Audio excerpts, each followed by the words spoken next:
Now, sports with Kyle Stanley.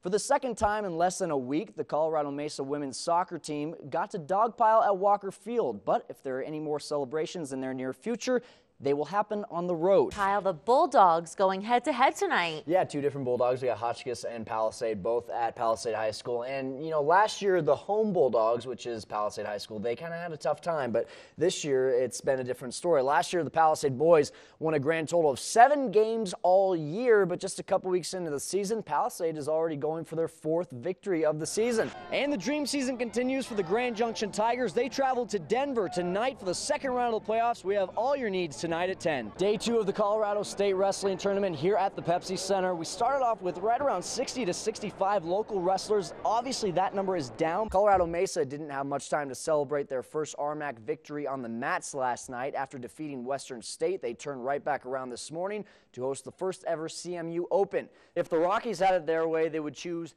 not to play the Pirates. Colorado is just 2-4 against the team that finds themselves in the basement of the NL Central. Maybe the solution to those pesky scallywags is more cargo. Live via Skype.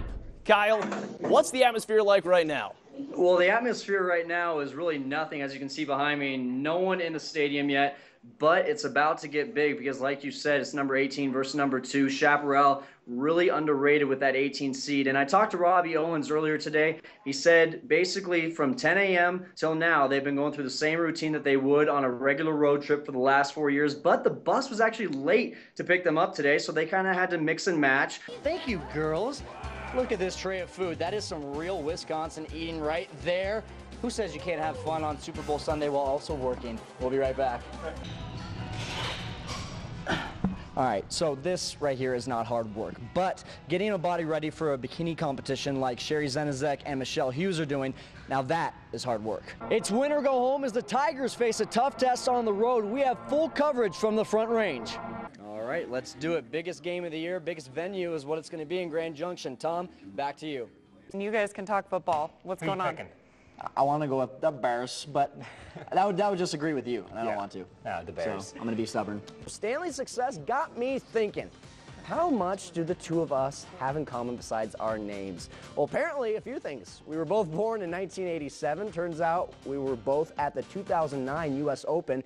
He came in 53rd at the tournament. I was actually working as a little runner for a media company over there at Torrey Pines in San Diego. We both have never won a major title, obviously, for me, and while the golfer won over $100,000 this year, well, I wish I could have earned that much.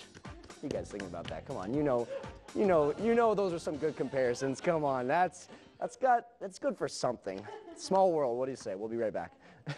Ivan, coach says if you don't try to serenade me right now, you're not in the lineup. Let's hear something, man. David Toms on the final hole for birdie and to share the lead with Arjun Atwal. Got it.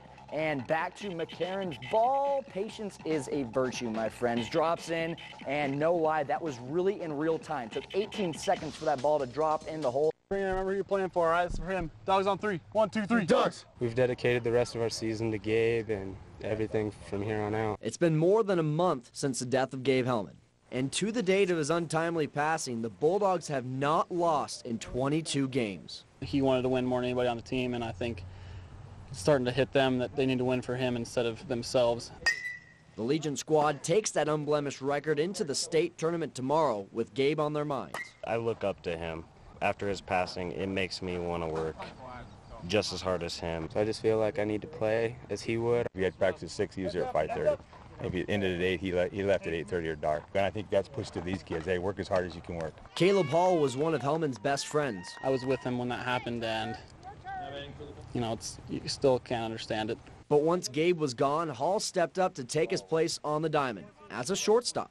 I think he'd want me to play it. He wouldn't want anybody else to play it. And I know every time I make a sweet play, he's the one helping me get the backhand and the Jeter throw over or whatever, you know. Shortly after the death of their team leader, each Bulldog came out here to this Palisade Hill with a stone in their hand to spell the letters GH, which of course stood for Gabe Hellman. But that's not the only thing they did for their teammate. We got these black Nike bands. We got our things for our hats. When we won the Rangeley tournament, we actually took the trophy that we won, took it up to his parents' house, gave it to them. And that's where the trophy stands now, in the house of Steve and Tori Hellman. Although Gabe's parents felt it was too soon to talk about the death of their son, they had a message to his teammates. Quote, "We both want the boys to know how proud we are of them and what they've accomplished in the memory of Gabe. Keep playing hard and having fun." Unquote. With number 22 still heavy on their hearts, the Bulldogs hope to bring home another trophy for the Hellman family. For KKCO 11 Sports, I'm Kyle Stanley. Sports with Kyle Stanley. An important day for the Tigers tomorrow, reaching to new heights. Yeah, hopefully reaching to new heights. Last year, this is where they ended their season in the quarterfinals. Tough loss, but this year, looking to make that next jump. And the Grand Junction Tigers, just a little over 24 hours away from their second quarterfinals game in as many years. But unlike last season, the Tigers are expected to make it past this round.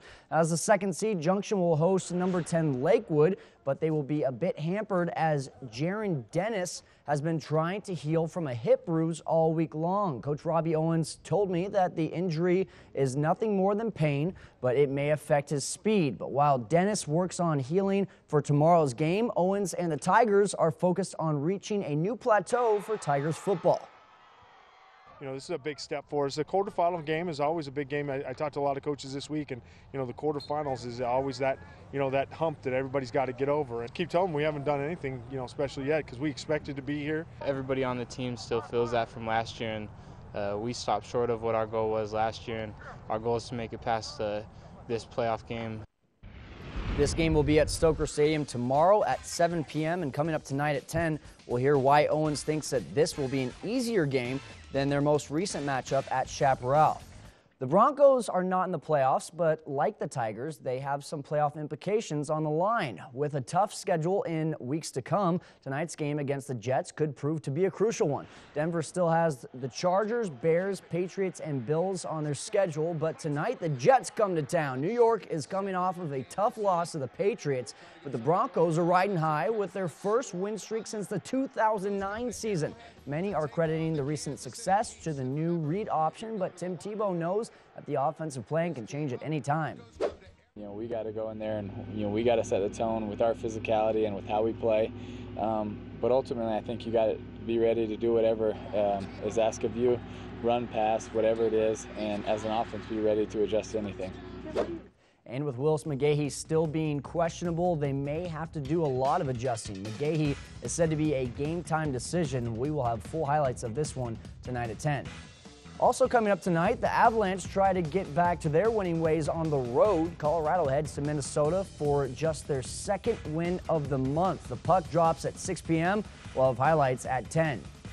Major League Baseball announced some big changes today. The MLB will add an additional wildcard team to each league, and the Astros have been sold to Jim Crane and will actually move to the American League in the 2013 season. The wildcard change may be effective as early as this season, and it will add one playoff game between the two wildcard teams to the start of the playoffs. This will give the division winners a greater advantage come the postseason.